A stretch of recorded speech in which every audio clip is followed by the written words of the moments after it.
સુરત ઉધના પોલીસની લિસ્ટેડ બુટલેગરો પર લગોલગ કાર્યવાહી।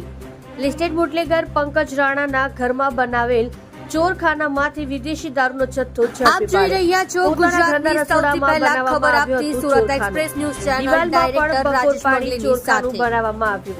ઘરમાં જાણે સોનાનો ખજાનો સંતાડ્યો હોય તેમ લિસ્ટેડ બુટલેગર પંકજ રાણાએ દારૂ સંતાડ્યો હતો। સુરતની ઉધના પોલીસે ભારતીય બનાવટની વિદેશી બોટલો તથા બિયરની ટીન મળી કુલ નંગ 487 કબજે કરી છે।